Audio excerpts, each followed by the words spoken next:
Bonjour et bienvenue sur la chaîne Citoyen Lucide. Nous sommes aujourd'hui lundi le 23 octobre 2023. Alors, pour une fois aujourd'hui, on va avoir des petites bineries de nouvelles, absolument rien de trop catastrophique. On va toujours brasser pas mal la même espèce de grosse soupe épaisse, là. Alors, sans plus attendre, eh bien, nous démarrons notre revue de l'actualité maintenant. Allons-y avec un sujet extrêmement léger. Donc, vous avez ici dans Radio Kanistan, l'indépendance permettrait au Kakistan d'économiser 12 milliards sur 7 ans selon le PQ. Alors, là, écoutez, bon, je ne sais pas si c'est à cause que les intentions de sondage font que là, le PQ a l'impression d'avoir une espèce de nouveau momentum ou quelque chose de même.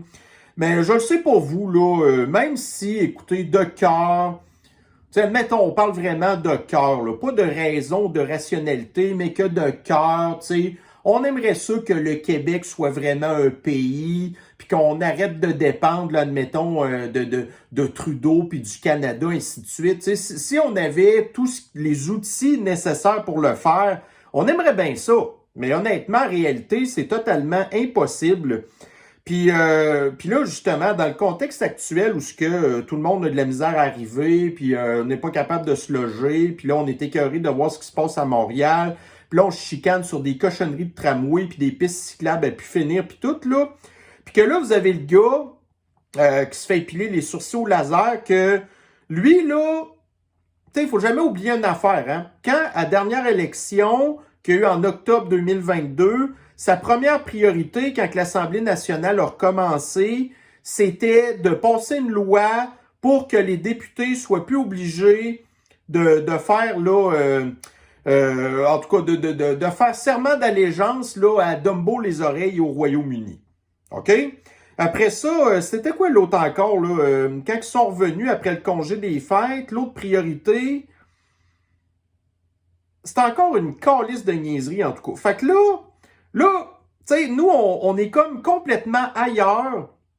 Honnêtement, là, même les changements climatiques, genre, sont plus élevés dans les priorités des Pakistanais, qui est peut-être genre au 100e rang, avant la souveraineté du Québec. Mais, tu sais, le gars, moi, j'ai l'impression que PSPP, il n'a pas encore compris pourquoi, entre autres, que le PQ, il a failli disparaître, là. C'est entre autres à cause de la souveraineté que tout le monde s'en sac. Tu sais, les gens ne voulaient plus rien savoir du PLQ. Pour eux, dans leur tête, le PQ, ça n'existait plus non plus. La souveraineté n'avait rien à battre. Fait que là, ils se sont tous fait fourrer par la CAQ. Là, à cette heure, la CAQ, c'est devenu un parti de gens qui votaient pour le PQ avant, qui maintenant votent pour la CAQ, mais le PQ, c'est ça. Fait que là, pour une fois que les gens sont mécontents de la CAQ, puis qu'il y a des intentions de vote qui disent que le PQ, bon, tu sais, puis on a vu, genre, aux dernières élections à Jean Talon, les gens ont voté pour le PQ parce que ils voulaient rien savoir de la CAQ, mais c'est pas parce qu'ils étaient intéressés par le programme du PQ, tout ce qu'ils trouvent à dire, c'est « Ah ben nous, on va revenir avec la souveraineté, puis des chiffres qui se tiennent pas debout. » Tu sais, sont 12 milliards sur 7 ans, c'est sorti d'un chapeau à lapin. Tu sais, je pourrais passer honnêtement là une vidéo complète qui pourrait peut-être durer, je sais pas, 2 heures, 3 heures, whatever. Rien que pour dire comment est-ce que c'est complètement irréalisable la souveraineté du Québec, puis que ce sont 12 milliards sur 7 ans. De toute manière, je pense que j'ai un autre article que je vais vous parler un petit peu plus tard tantôt qui va vous montrer qu'est-ce qu'il y aurait entre autres là, comme conséquence du fait de se séparer là, du Kanistan, en tout cas. Fait que le gars, il fabule complètement. Fait qu'au même titre, probablement que vous avez de se faire shooter du Botox dans le front. Il y a des études qui disent que ça peut modifier la chimie du cerveau. Ben, j'ai l'impression probablement que de se faire les sourcils au laser, vous avez quand même là probablement une espèce de choc électrique ou je sais pas trop quoi qui affecte le cerveau peut-être. Il faudrait faire des études là-dessus. C'est peut-être pour ça que PSPP il est complètement disjoncté. Parce que ses fusibles dans la tête sont brûlés. En tout cas, je ne sais pas, peut-être que... Mais tu sais, voyez-vous, quand vous arrivez avec une affaire que les gens veulent pas, peut-être que PSPP, dans le fond, son but, c'est jamais de revenir au pouvoir. C'est juste de se contenter de son salaire de chef de l'opposition, son salaire du PQ, sa grande pension pour, éventuellement, léguer de quoi à ses 3 enfants. En tout cas. Bon, ici, dans la presse, vous avez, regardez, gaz à effet de serre à Montréal. Un rebond des émissions qui sème l'inquiétude. Fait que là, on revient encore avec des vieilles patentes qu'on savait déjà que pendant le confinement global mondial, les lockdowns, là, OK? Puis que là, les transports étaient arrêtés, on ne pouvait plus rien faire, tout ça. Les gaz à effet de serre avaient énormément diminué en 2020, ce qui est totalement normal étant donné les circonstances. Mais là, vous avez ici, ils nous reviennent avec des affaires, là... bon, je vais prendre l'autre à la place, là. Bon, voyez-vous, là, ce qu'il faut savoir, hein, dans la désinformation, les émissions de gaz à effet de serre de l'île de Montréal ont augmenté de 6,7% en 2021 par rapport à 2020. Si je ne me trompe pas, en 2020, il y avait genre baissé de 9%. Donc, les émissions de 2021 sont moins hautes que celles avant la pandémie. Reprenant leur hausse interrompue de la pandémie, en tout cas. La moitié des émissions provenaient du secteur des sources fixes, que sont les bâtiments résidentiels, commerciaux, institutionnels et industriels. Fait que l'autre moitié, c'est probablement le transport. Fait que déjà, la ville de Montréal, même si c'est la ville la plus polluée du Canada, mais que ça représente absolument rien quand on compare, admettons, aux États-Unis ou quelque chose de même. Fait que là, regardez, si on enlève tous les véhicules à essence puis à diesel, vous avez comme 50% d'émissions de gaz à effet de serre que vous venez d'enlever.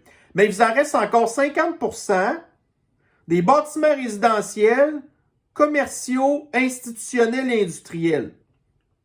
Fait que dans le résidentiel, ben vous avez des bâtiments qui chauffent au gaz. Dans les bâtiments commerciaux comme les restaurants, il y a des restaurants qui ont besoin de gaz. Dans les institutionnels, il y a beaucoup de gens qui ne le savent pas, mais la plupart des hôpitaux se chauffent au gaz naturel et industriel. Parce que là, entre autres, ils parlent là, de la raffinerie de pétrole à Pointe-aux-Trembles. Donc là, on fait quoi, là? On détruit tout ça? Regardez, on le sait que le but ultime de ces gens-là, c'est de ramener, mettons, Montréal dans l'état qu'il était avant que Montcalm ou Champlain arrive, là. Que l'île de Montréal, qui avait même pas d'Autochtones dessus, puis que c'était rien qu'une espèce de forêt. Puis encore, il y a des études qui commencent à dire que les arbres font du CO2. Fait que là, Bill Gates, genre, il va couper 70 millions d'acres d'arbres pour aller les enterrer dans le Nevada parce que sinon, il y a des risques d'incendie puis ça fait du CO2. Voyez-vous, là, on est rendu dans n'importe quoi complètement. Montréal s'est donné l'objectif de réduire ses émissions de gaz à effet de serre de 55%. Fait que là, si on prend que la moitié des gaz à effet de serre, c'est du transport, ben pour baisser de 55%, il faut complètement arrêter tout type de véhicules qui circulent sur l'île de Montréal. Ou autrement, ben vous détruisez tous les bâtiments résidentiels, commerciaux, institutionnels et industriels qui sont responsables de l'autre 50% des émissions de gaz à effet de serre. Tu sais, quand vous regardez ça, trouvez-vous que ça fait du sens, vous? Pensez-vous que c'est possible de faire ça? Et surtout, si on le fait, à quoi ça va servir? Est-ce que ça va vraiment avoir un impact sur le 0,4% de CO2 que constitue l'atmosphère, tu sais? Bon, ici encore des niaiseries. Donc, Radio Canistan Info. La Russie s'ingérerait dans les élections partout dans le monde. Fait que là, il y a eu, tu sais, genre, l'histoire en 2020. Non, excusez, en 2016, quand que The Orange Man est arrivé au pouvoir, puis que là, les démocrates avaient dit, genre, Là, la Russie s'est ingérée. Finalement, ça a viré un Russia Gate.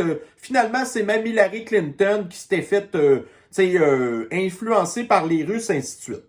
Là, après ça, vous avez à tout bout de champ ici, là, Justine qui parle « Oh, les Russes, la désinformation russe, gna gna gna. » Il n'y a pas de désinformation russe pantoute. On sait par contre qu'il y a de l'ingérence de la part, entre autres, si on est juste au Canada, des Chinois. La Chine, qui est infiltrée partout. Partout, qu'il y a des espions partout. Que ce soit à Santé Canada, que ce soit dans les partis du Parti communiste à Trudeau, dans le Parti communiste là, de la serviette de bain de terroriste persona non grata de Jack Medsing en Inde.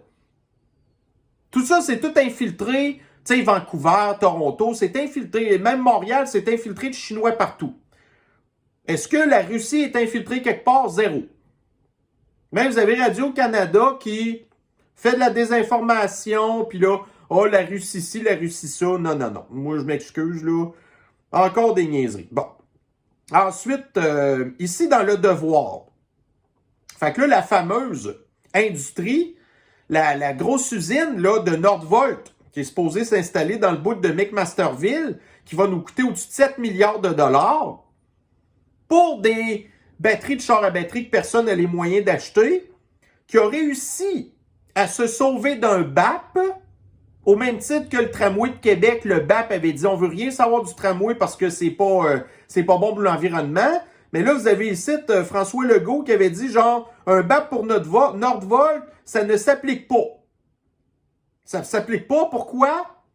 On ne sait pas trop, mais en tout cas, ça c'est de la corruption encore. Puis pire que ça, on apprend qu'il va y avoir sur le terrain de l'usine plus de 50 000 tonnes de sol contaminé qui vont rester sur le site.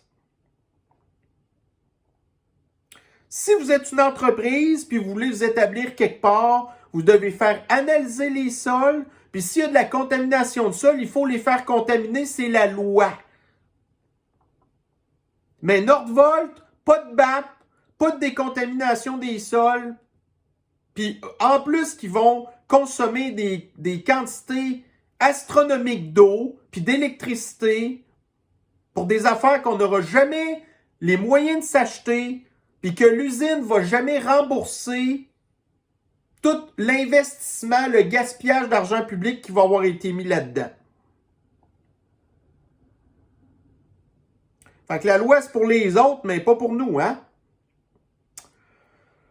Bon, ici, on s'en va aux États-Unis, là, dans l'État de Washington, où ce qu'on apprend qu'il y a des juges woke, là, voyez-vous, qui relâchent des douzaines de pédophiles et de gens qui font des agressions d'actes contre des gens qui veulent pas donner leur consentement.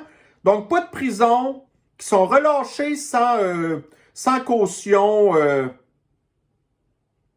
Tu sais, vous avez, une des juges principales, c'est une juge. Donc, une juge qui se fiche complètement des femmes agressées, des enfants agressés. Après ça, on ne s'étonne pas trop pourquoi que ces gens-là sont pour là, les transitions des enfants, puis la banalisation des drag queens dans les écoles. Ça, c'est probablement une juge encore là qui a dû être nommée par ou financée par George Soros, encore. Fait que là, la population de ce secteur-là est complètement en insécurité complète. Tu sais, le gars, il cite même un policier, là.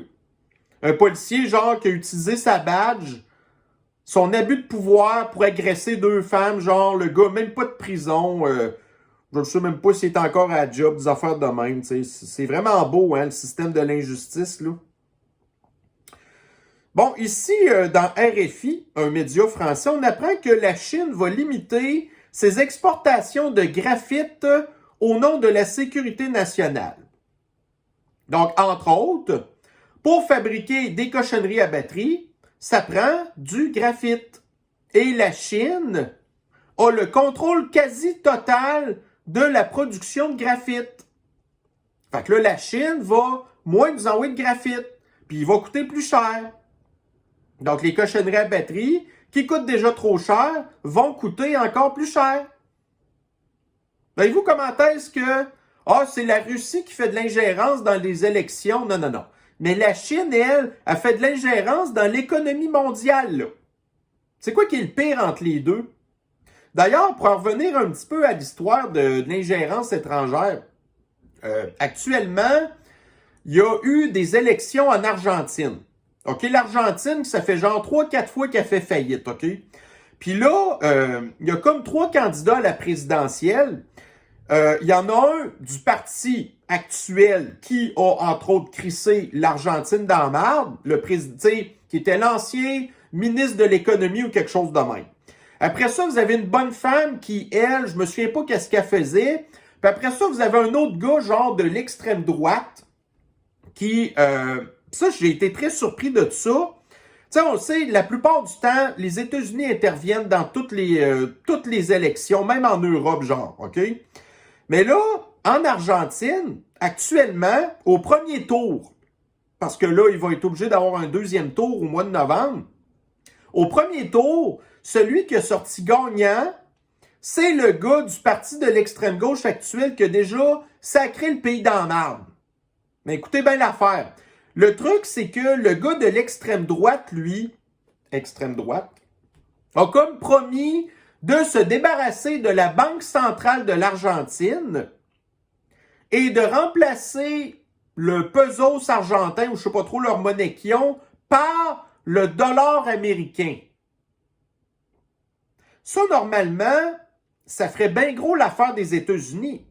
Parce que quand on voit comment est-ce que la sortie du pétrodollar s'accélère, les BRICS entre autres, puis plein de pays, comme admettons l'histoire de SWIFT ou en tout cas whatever, puis que là, les pays du BRICS entre autres sont rendus qu'ils utilisent le yuan, le renminbi, en tout cas peu importe de la Chine, genre, ou peu importe, ils veulent leur monnaie à eux, puis ils utilisent de moins en moins la monnaie des États-Unis. Puis que là, d'un autre côté, vous avez l'Argentine qui dit on va utiliser la monnaie américaine. Ça pourrait être une bonne affaire pour les États-Unis. Mais là, surprenamment, c'est pas le candidat pro-dollar américain qui est en train de gagner.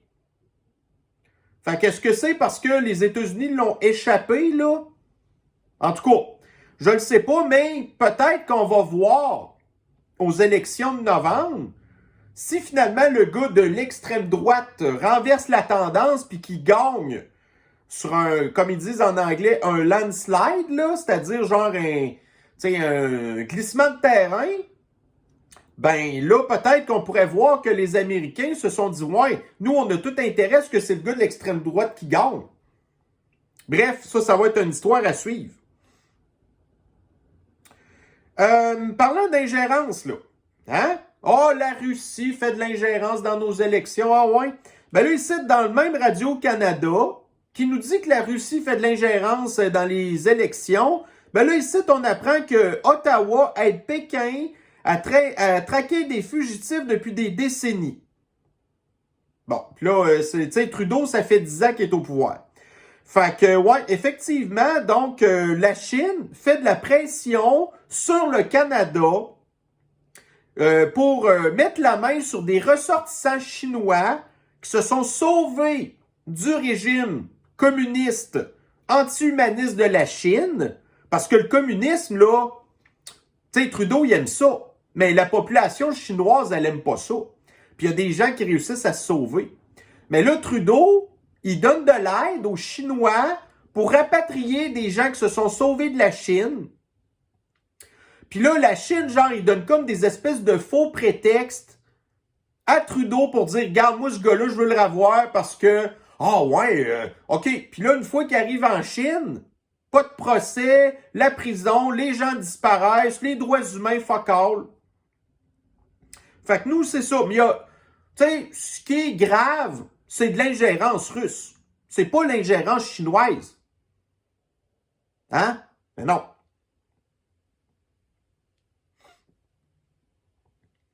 Bon, ici, fait que, voyez-vous, là, 7 milliards de dollars pour une usine à McMasterville, pas de BAP, des sols contaminés, consommation d'eau, consommation d'électricité, nanana. Les chars électriques, tout le monde veut ça. Tout le monde veut tellement ça que vous avez ici dans le Daily Mail, on apprend que la compagnie Ford et GM, leur vente de véhicules électriques est en baisse. Donc, Ford ici qui coupe 700 emplois dans une de leurs entreprises de patente à batterie. Après ça, vous avez GM qui reporte la production d'un de ses pick-up à batterie. Après ça, vous avez le fameux Cybertruck de Tesla qu'on ne sait pas finalement s'il va venir qu'à être en production un jour parce que Elon Musk, il sait qu'il va perdre de l'argent avec ça. Pourtant, les pick-up sont les véhicules les plus vendus aux États-Unis et au Canada. Fait que les gens pourraient continuer à vouloir un pick-up, mais électrique, mais ils n'en veulent pas. Puis nous, on va faire une usine de batteries pour un produit qui se vend de moins en moins. C'est génial. Bon, ici, j'ai vu passer ça, en tout cas, Futuroscience, là. Donc, Yamaha réinvente le vélo électrique, double moteur et direction assistée.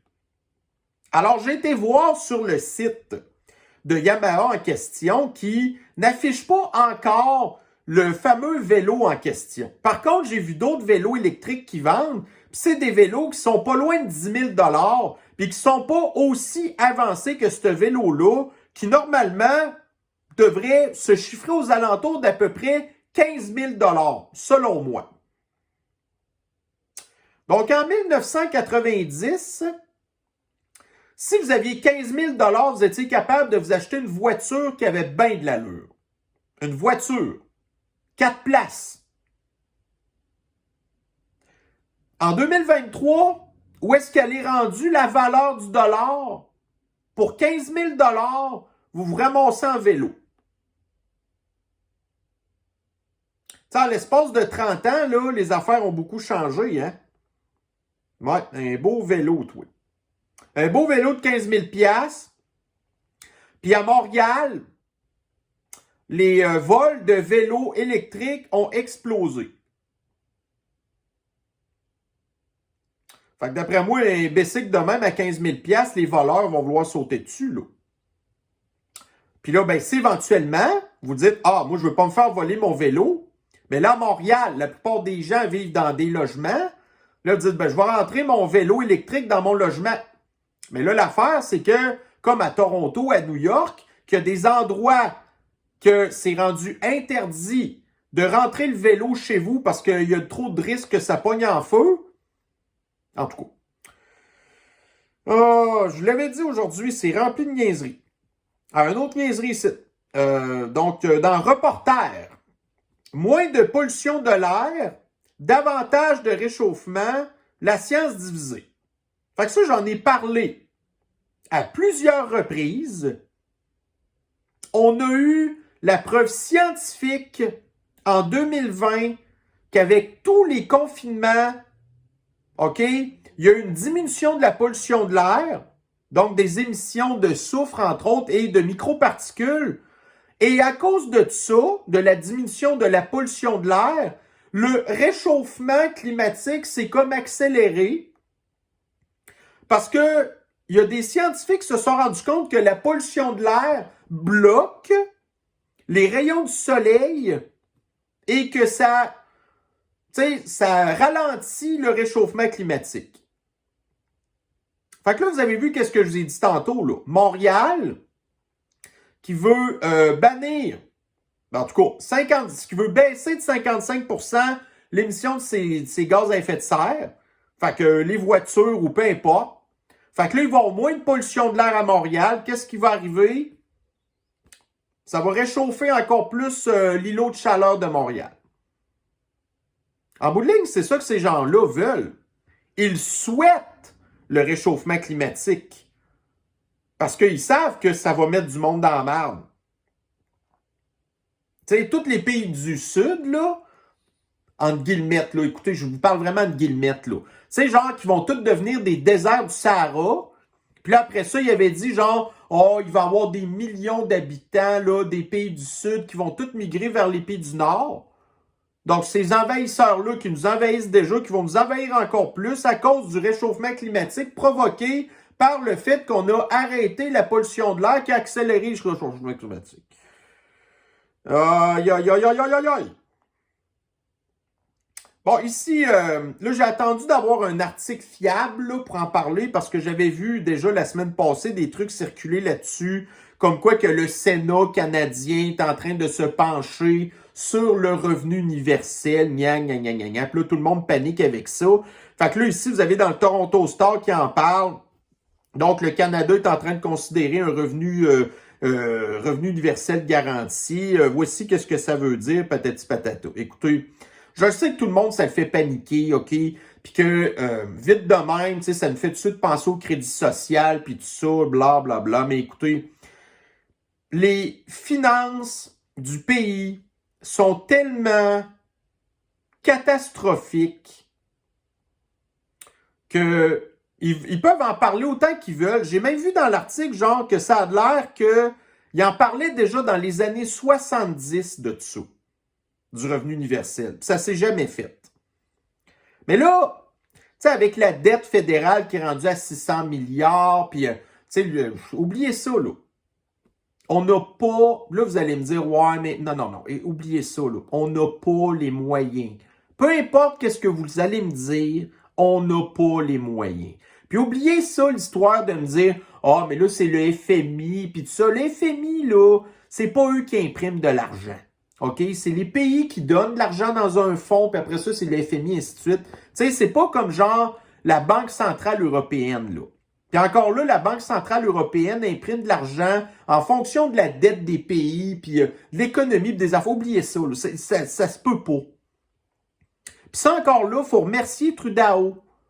Parce que si l'économie du Kanistan avait été bonne, puis qu'on avait tellement eu d'argent qu'on n'aurait pas su quoi faire avec, là, ben, il y aurait eu des fortes chances que ça allait plus se faire.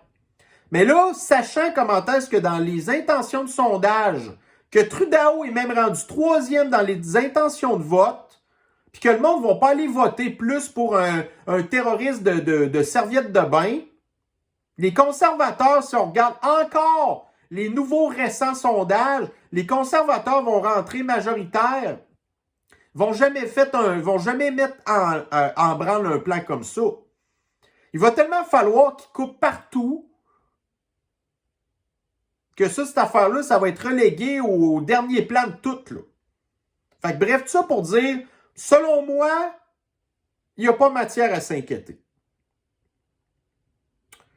Bon, puis là, toujours dans l'espèce de patente qui se passe en Israël, tu sais, vous avez l'extrême gauche, là, qui comprend rien. Qui ont même créé sur Twitter un profil Queers for Palestine. Donc, les gens de la communauté flyée en support de la Palestine. Qui, quand vous allez voir sur Wikipédia quels sont les droits de la communauté flyée en Palestine, on vous parle que, minimalement, si on vous pogne, là, vous vous ramassez 10 ans en prison. Mais ils ne parlent pas du reste. Fait que c'est ça que l'extrême gauche défend. Des gens qui les haïssent. Tu sais, ce que moi, je regarde, genre, tout aux États-Unis, les manifestations pro-Palestine, mais encore là, il y a beaucoup de Palestiniens là-dedans, ou des Arabes, ou peu importe, là. Mais quand je regarde ceux qui ne font pas partie de cette communauté-là, donc des Blancs, Américains, natifs américains blancs, qui pour la plupart sont catholiques, genre, puis qui manifestent en support à la Palestine, si ces gens-là vont se pointer là-bas, ben ils ont des chances de perdre la vie prématurément. Un Américain qui s'en va se promener en Iran, en Syrie, en Libye, ils ont toute la chance de perdre la vie prématurément. Mais ils supportent des gens qui les haïssent. Donc, la communauté flyée supporte des gens qui les haïssent. Puis les espèces de blancs désinformés motifs, là, qui font partie toujours du même maudit culte, qui réalisent pas non plus que ces gens-là, regardez, là. Tu sais, quand il y a eu l'attaque du World Trade Center, hein? Ben, c'était une attaque contre les Blancs. Tu sais, c'est pas... Ils n'ont pas été attaqués la tour de Burj Khalifa, là. À Dubaï. Même si l'Iran puis les Émirats arabes unis, l'Arabie saoudite, c'est comme deux cultures de l'islam qui s'aiment pas à face.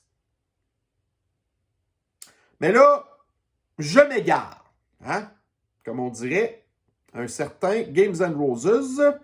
Bon, ici, vous avez encore un bel article là, du RTBBF, en tout cas, je ne sais plus trop, qui nous parle, en fait, de la véritable autonomie sur autoroute de cette VUS électrique du moment.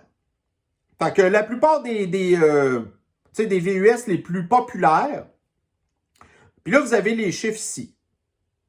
256 km, 250 km, 216, 208 km. Elle est où l'autonomie de 800-900 km là, qui nous promettait? Dans la réalité, puis ça, c'est un média de l'Europe qui a fait ces analyses-là. C'est pas ici, là. Fait que si là-bas, c'est genre 256 km, ça veut dire qu'au Québec, ça drop à 180 km, 150 km en hiver. Pas super, hein? Tu sais, voyez-vous, là, il n'y a pas juste le gars qui a le cerveau affecté par des chocs électriques de s'être fait épiler les sourcils au laser. Il y a aussi Fasciste Legault néandertalien. Hein? C'est pas les hommes de Néandertal qui ont inventé les mathématiques ou la comptabilité. Mais néandertalien Legault est un néandertalien. Donc, fait que lui, selon lui, il dit que le Québec, là, gagnerait 17 milliards sur 5 ans si on était indépendant. Genre. Mais l'affaire, c'est que ce que les gens pro-souveraineté oublient, puis ça, j'avais déjà fait cette analogie-là, tu sais, quand vous vous divorcez, ben, les dettes, là, sont splittées entre les deux ex-conjoints. Ben, le Canada, ça serait pareil. Si on se sépare demain matin, sur le 600 milliards de dettes que le Canada a présentement, le Québec hériterait de 200 milliards. Fait que d'un côté, mettons, puis encore là, j'y crois pas du tout ces chiffres-là, mettons que sur 5 ans, on avait des gains de 17 milliards, mais que d'un autre côté, on se ramasse avec un bill de 200 milliards, en plus de la dette provinciale qui doit déjà être rendue à quoi? 300 milliards, je pense? Rajouter 200. Le Québec aurait une dette quasiment similaire à celle du Canada actuel. Est-ce que vous pensez que c'est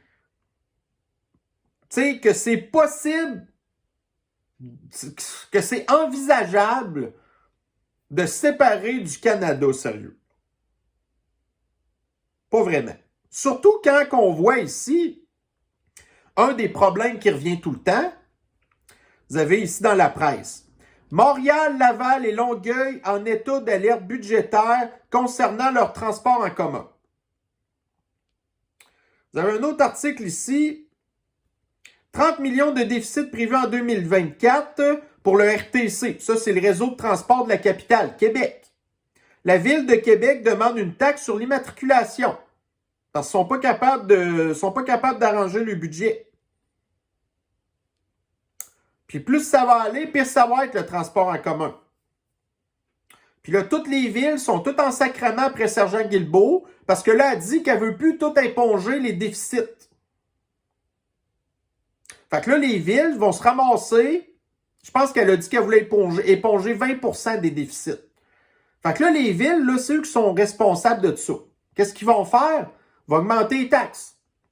Il y avait ici, là. On veut des taxes. Ah oui, des taxes, OK, des taxes. On a-tu encore les moyens de payer des taxes? Non.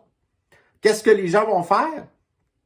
Éventuellement, ils vont vraiment être à bout d'avoir des comptes de taxes trop chers. Fait qu'ils vont s'en aller encore plus vite des villes. Donc, l'exode des villes va encore plus s'accélérer. Ils vont s'en aller dans des villages qui n'ont pas de transport en commun pour avoir des comptes de taxes plutôt raisonnables. Ça, c'est un gros problème, là. Ça, c'est un des problèmes du Québec. Fait que quand l'autre, il dit « Ah non, non, on est capable de sauver 17 milliards. » Ah ouais? T'as-tu calculé toutes les autres dépenses qui vont exploser, là? Hein? Le fameux tramway de Québec, là, que le fédéral va en payer 40%. Fait que sur le 10 milliards, c'est le Québec qu'il faudrait qu'il paye le 10 milliards. Puis après ça, vous avez Montréal qui a une liste d'épiceries de transport en commun qui finit pas, qui peut chiffrer quasiment à 100 milliards. Puis ça, c'est vraiment... Oh oui, écoutez, on peut faire la souveraineté au Québec. Ben oui, tout à fait. Tu sais, ici encore, là, on revient au char électrique, là. La moitié des conducteurs de véhicules électriques reviennent aux moteurs à combustion. Là, on est en Europe. L'électrification du parc automobile se fait par à-coups. La politique a initié cette transition, ce qui a également provoqué un retournement du marché. Donc là, il nous parle que dans le temps, il y avait des grosses, des gros rabais du gouvernement, des remises du gouvernement. Fait qu'il y a des gens qui ont acheté des chars électriques juste parce qu'ils pouvaient faire, avoir une espèce de gain là-dessus. Mais là, étant donné à cette heure que les incitatifs sont quasiment disparus, ben là, les gens recommencent à racheter des chars, normales, là, au moteur thermique. Parce que les gens qui achetaient des chars électriques, à l'exception de Tesla, les gens ne l'ont rien fait parce qu'ils pensaient sauver du cash. Ils ne le faisaient pas parce qu'ils disaient qu'ils allaient sauver la planète. C'est complètement faux. Alors, ceci va mettre fin à notre petite revue de l'actualité de ce lundi. Donc, il y en aura sûrement d'autres pendant le courant de la semaine. Alors, sur ce, eh bien, je vous souhaite un bon début de semaine. Prenez soin de vous et on se revoit très bientôt. Bye bye.